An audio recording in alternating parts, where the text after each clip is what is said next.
اولاً تھوڑا سا میں یہ 12ویں شریف کے بارے میں عرض کر دوں کہ جیسے ہی میلاد مصطفیٰ صلی اللہ علیہ وسلم کا مہینہ آتا ہے اور مسلمان اس مہینے میں خوشی منا کے اللہ تبارک و تعالیٰ کی بارگاہ میں درجات کی بلندی کا سامان کرنے کا ارادہ کرتے ہیں تو شیطان کو بہت تکلیف ہوتی ہے، اور شیطان نہیں چاہتا کہ مسلمان اپنے نبی سے اظہار محبت کے ذریعے اللہ تعالیٰ کا مزید قرب حاصل کریں، تو سینکڑوں قسم کے وسوسے ہمارے ذہن میں ڈالنے کی کوشش کرتا ہے۔ بھئی خوشی کیوں مناتے ہیں، جھنڈے کیوں لگاتے ہیں، لائٹنگ کیوں کرتے ہیں، جلوس کیوں نکالا جاتا ہے، یہ کہاں سے ثابت ہے؟ کیا نبی کریم صلی اللہ علیہ وسلم نے ایسا کیا؟ کیا اس کا حکم دیا تھا؟ کیا خود صحابہ کرام نے ایسا کیا؟ کبھی کہتے ہیں صحابہ کرام ہم سے بڑھ کے عاشق رسول تھے، بتاؤ اگر کرنا ہوتا تو وہ کرتے، ہم کیوں کریں؟ تو اس طرح جب وہ پیدر پہ کویسچنز آتے ہیں، اور بات وہی ہے جو میں نے پہلے آپ کی خدمت میں عرض کی کہ ہمارے پاس ذہن میں دفاعی مواد تو موجود ہی نہیں ہوتا، وہ دلائل موجود نہیں ہوتے جس کی وجہ سے ہم سامنے والے کو قائل کر سکیں۔ تو بچے اولاً آتے ہیں گھر والوں کے پاس، جب وہاں سے کچھ نہیں ملتا تو وہ جاتے ہیں کسی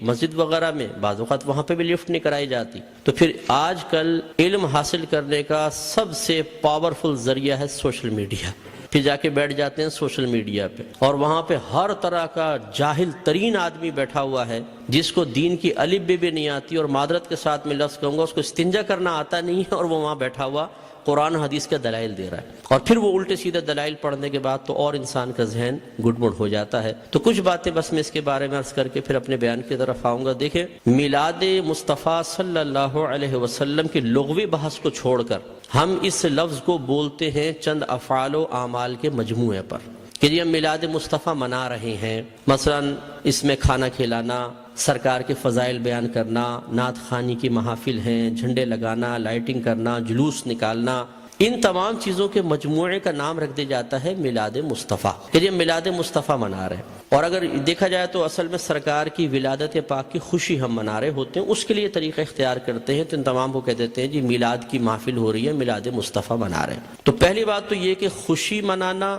اور خوشی کا اظہار کرنا، یہ دونوں چیزیں قرآن کے حکم سے ثابت ہیں۔ اللہ تعالیٰ فرماتا ہے قل بفضل اللہ وبرحمتہ فبذلک فلیفرحوا، اے حبیب کریم صلی اللہ علیہ وسلم آپ ان لوگوں سے فرما دیجئے کہ اللہ کے فضل اور اس کی رحمت پر چاہیے کہ خوشی کا اظہار کریں۔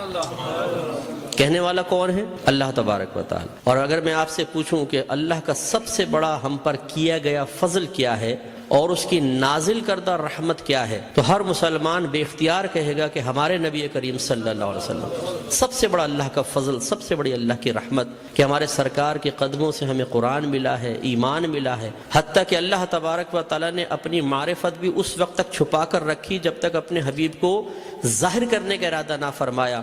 حبیب کو ظاہر کیا اور پھر اپنی معرفت ہم تک پہنچائی، تو ہم نے تو اپنے نبی کے ذریعے سب کچھ پایا، تو آپ سے بڑھ کر فضل اور رحمت اور کیا ہوگا؟ اور خود اللہ تعالیٰ فرما رہا ہے کہ مسلمانوں کو چاہیے، اے حبیب ان سے فرمائیے۔ یقینی سی بات ہے کہ کافر کو تو مکلف نہیں بنایا جا رہا نا، مخاطب مسلمان ہی ہوں گے، کہ مسلمانوں سے کہیے کہ اللہ کے فضل اور اس کی رحمت پر چاہیے کہ خوشی کا اظہار کرے۔ اور دوسری آیت میں فرمایا وَأَمَّا بِنِعْمَةِ رَبِّكَ فَحَدِّثْ، اور اپنے رب کی نعمت کا خوب چرچا کرو۔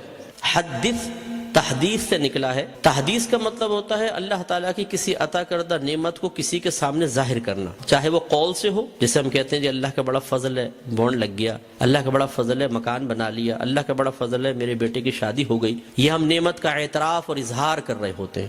اور اسی طریقے سے مختلف اعمال و افعال سے بھی بعض اوقات تحدیث نعمت ہوتی ہے۔ ایک دفعہ ایک صحابی نبی کریم صلی اللہ علیہ وسلم کی خدمت میں آئے جو پھٹے پرانے سے تھوڑے کپڑے پہنے ہوئے تھے، مفلوق الحال سے تھے، تو سرکار نے فرمایا کہ کیا تمہارے پاس کوئی مال نہیں ہے؟ عرض کیا رسول اللہ صلی اللہ علیہ وسلم الحمدللہ ہر طرح کا مال ہے، مویشی ہیں، دراہم ہیں، دنانیر ہیں، باغات ہیں۔ تو سرکار نے شاید فرمایا پھر اللہ کی نعمت کا اثر آپ پر ظاہر ہونا چاہیے، اپنے آپ کو ایسا نہ رکھو بلکہ ایسے لباس پہنو، ایسی عادات و اطوار رکھو، ایسا طور طریقہ رکھو کہ لوگ جان جائیں کہ اللہ تعالیٰ نے آپ کو نعمتوں سے نوازا ہے۔ تو بتائیے کہ جب میلاد مصطفیٰ صلی اللہ علیہ وسلم آئے تو کیا ہمیں اپنے نبی کی اس طرح خوشی کا اظہار نہیں کرنا چاہیے تاکہ یہ ظاہر ہو کہ اللہ تعالیٰ نے ہمیں اپنے نبی کی سب سے بڑی نعمت سے نوازا ہے؟ جب عام دولت کے لیے سرکار نے فرمایا تمہیں اللہ نے دولت دی ہے، اس کا اثر تم پہ ظاہر ہونا چاہیے، اس نعمت کا اثر ظاہر ہونا چاہیے، تو بتائیے کہ جب میرے سرکار تشریف لائے اس نعمت کا اظہار کیوں نہیں چاہیے؟ تو یہ دونوں چیزیں قرآن سے ثابت ہیں، تو خوشی منانا اور نعمت کا اظہار کرنا، جب اللہ تعالیٰ نے اس کا حکم دے دیا، اجازت دے دی، تو پھر ہر وہ طریقہ اختیار کرنا جائز ہوگا جس کو قرآن اور حدیث نے منع نہیں کیا ہے۔ یہ اچھی طرح اصول یاد رکھیے، کسی چیز چیز کے جائز قرار دینے کے لیے دلیل نہیں چاہیے ہوتی، کسی چیز کو ناجائز قرار دینے کے لیے دلیل درکار ہے۔ مثال کے طور پر میں آپ سب سے پوچھتا ہوں، جو آپ نے ٹوپیاں پہن رکھی ہیں جائز ہے کہ ناجائز بتائیں؟ بولیں، لائیں، ثابت کریں قرآن و حدیث، حضرت ثابت کریں کہ ایسی ہری پٹی نیچے اور اوپر سفید ہو، قرآن حدیث سے ثابت کریں۔ کر سکتے ہیں آپ؟ تو آپ کہیں گے بھی قرآن و حدیث سے اگر میں ثابت نہیں کر سکتا تم یہ بتاؤ کہ یہ جائز ہے ناجائز؟ اگر کہتے ہو ناجائز تم ثابت کر دو، میں نہیں پہنوں گا۔ اس طرح آپ نے چشمے پہنے ہوئے ہیں، آپ اس وقت رات کے تقریباً 9:30 بجے یہاں بیٹھ کر بیان سن رہے ہیں، لائٹنگ ہوئی ہے، یہ پکی چھت کے نیچے آپ بیٹھے ہوئے ہیں، میں مائک پہ بیان کر رہا ہوں، آپ اس کو سن رہے ہیں اسپیکر کے ذریعے، تو کیا یہ سب قرآن و حدیث سے ثابت ہے؟ یقینی سی بات ہے کہ نہیں۔ لیکن کیا یہ منع ہے؟ جب منع نہیں ہے تو پھر جائز ہے، یہ پہلا اصول یاد رکھیے گا۔ تو اگر کوئی آپ سے کہتا ہے کہ میلاد مصطفیٰ جائز ہے، آپ کہیں بالکل جائز ہے، وہ کہے قرآن و حدیث سے ثابت کرو، آپ کہیں کہ چلو میں بعد میں بولتا ہوں، پہلے تم یہ بتاؤ کہ ناجائز ہے کہ یس، تو تم ثابت کرو۔ کوئی ایک آیت لا کر ایسی بتائیں، کوئی حدیث جس میں اللہ یا رسول نے فرمایا ہو کہ میلاد مصطفیٰ نہ مناؤ، اور جب اللہ تعالیٰ اس کے رسول منع نہ کر رہے ہوں تو پھر آپ اور میں کون ہوتے ہیں منع کرنے والے؟ بعض کہتے ہیں کہ جی سرکار نے ایسا نہیں کیا، صحابہ کرام نے نہیں کیا، نہ اس کا حکم دیا۔ یاد رکھیں یہ بھی کوئی قاعدہ ضابطہ نہیں ہے کہ اللہ کے نبی حکم دیں تو ہم کریں، حکم نہ ہو تو نہیں کر سکتے۔ صحابہ کرام کریں تو ہم کر سکتے ہیں، صحابہ کرام حکم دیں تو ہم کر سکتے ہیں، ورنہ نہیں کر سکتے۔ یہ کوئی ضابطہ قاعدہ نہیں ہے۔ اصل چیز وہی ہے جو میں نے آپ کو بتائی کہ اگر اللہ تعالیٰ اس کے رسول نے منع کیا ہے تو منع ہوگا، اور اگر منع نہیں کیا تو بالکل جائز ہوگا۔ اب میں اس کی آپ کو تھوڑی سی مثالیں بتاتا ہوں۔ دیکھیں آپ کی مسجدوں پہ گنبد اور مینار بنتے نہیں بنتے؟ آپ پوچھیں، کویسچن کریں، ہر مکتب فکر کی عبادت گاہ کے اوپر گنبد اور مینار ہے، کیا اللہ کے نبی نے اس کا حکم دیا تھا؟ صحابہ کرام نے حکم دیا؟ یا اللہ کے نبی نے بنائے یا صحابہ نے بنائے؟ نہیں، یہ بہت بعد کی ایجادات اور ہر مسجد کے اوپر ہیں۔ یہ کیسے بدعت اور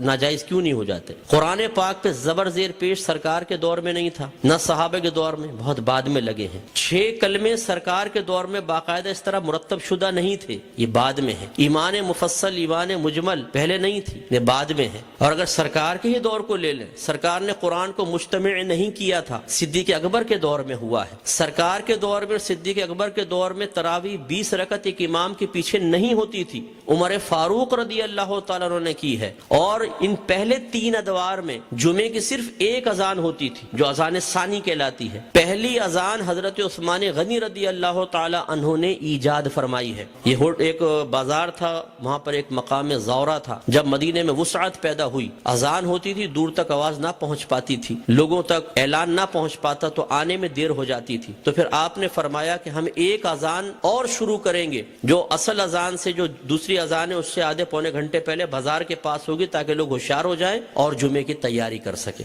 ہر مکتبہ فکر جو جمعہ پڑھتا ہے وہ پہلی اور دوسری دونوں اذانیں دیتا ہے۔ وہاں یہ کویسچن کیوں نہیں پیدا ہوتا کہ جب اللہ کے نبی نے نہیں کیا تو پھر حضرت عثمان غنی نے کیسے کر لیا؟ اس کا مطلب ہے جب ضرورت پیش آتی ہے تو یہ اللہ کے نبی کی تعلیم ہے، خود صحابہ کرام نے ہمیں تعلیم دی ہے کہ آپ کسی بھی ایسی چیز کو شروع کر سکتے ہیں کہ جس کو اللہ تعالیٰ اس کے رسول نے منع نہیں کیا ہے۔ اسی طرح مدارس کا قیام آپ دیکھ لیں، ان میں سلیبس ہم نے رکھا ہوا ہے۔ اور اسی طرح میں آخری بات بس یہ مثال دیتا ہوں، ہر مسجد میں جماعت کے کچھ اوقات مقرر ہوتے ہیں، فجر اتنے بجے، ظہر اتنے بجے، عصر، مغرب، عشاء۔ کیا نبی کریم صلی اللہ علیہ وسلم نے حکم دیا تھا کہ اس وقت جماعت کرو؟ صحابہ کرام نے نہیں، ہم نے اپنی سہولت کے اعتبار سے کیا ہے۔ اور یہ ایک اعتراض کا بہت بڑا جواب بھی بن سکتا ہے۔ لوگ کہتے ہیں کہ آپ یہ 12ویں کا انتخاب کیوں کرتے ہیں؟ یہ بتائیں۔ اپنے پاس سے دن خاص کر لینا صحیح نہیں ہے، اپنے پاس سے دن خاص کر لینا صحیح نہیں ہے۔ تو یہاں میں آپ کو سمجھا دوں کہ کسی ایک چیز کو دوسری چیز کے ساتھ خاص کرنا 2 طرح کا ہوتا ہے۔ اللہ تعالیٰ اس کے رسول نے خاص کیا تو اسے کہتے ہیں تخصیص شرعی،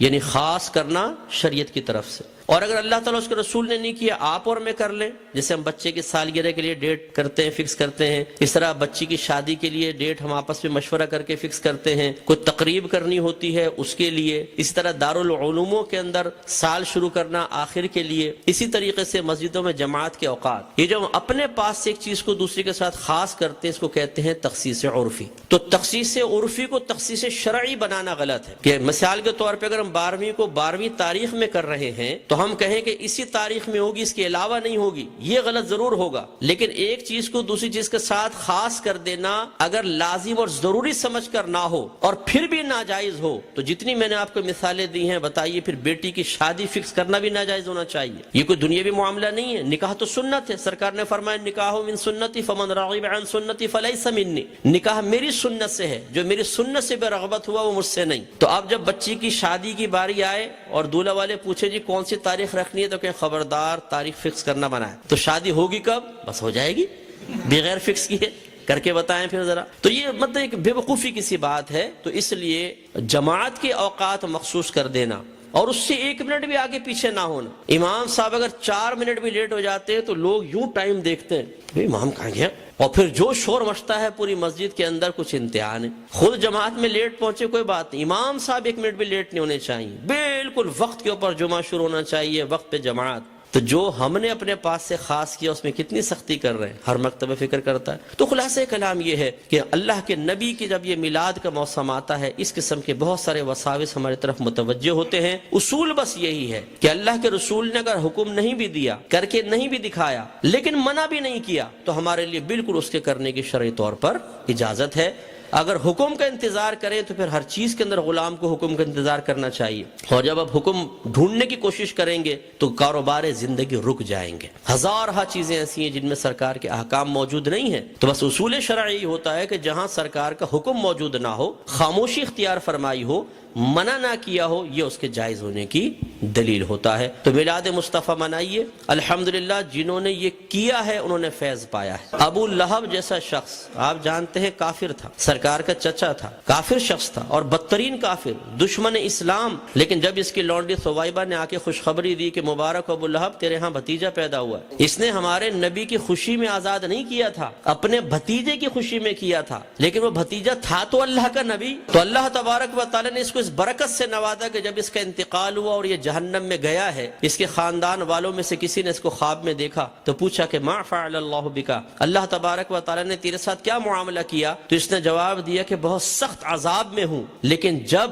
میں اس انگلی کو اپنے منہ میں لیتا ہوں کہ جس سے میں نے اپنی لونڈی کو آزاد کیا تھا, تو اللہ تبارک و تعالی اس سے پانی جاری فرما دیتا ہے. تو شیخ عبدالحق محدث دہلوی رحمۃ اللہ علیہ فرماتے ہیں لوگوں غور کرو, ایک دشمن تو ہمارے نبی کی خوشی منا کر جہنم میں راحت پائے, تو پھر ہم اگر اپنے حبیب کا میلاد منائیں, ان کی خوشی منائیں, تو کتنی راحت پائیں گے. اور جب میرے سرکار صلی اللہ علیہ وسلم پیدا ہوئے تو خوشی تو اللہ نے بھی اس کا اظہار فرمایا, خوشی کا اظہار فرمایا, انعامات دیے, مبارکبادیں ہوئیں. آپ تاریخ اٹھا کے پڑھیں, جب میرے آقا صلی اللہ علیہ وسلم کی ولادت ہوئی, ہر پرندے اور ہر جانور نے ایک دوسرے کو مبارکباد دی ہے کہ ہمارے نبی پیدا ہو گئے.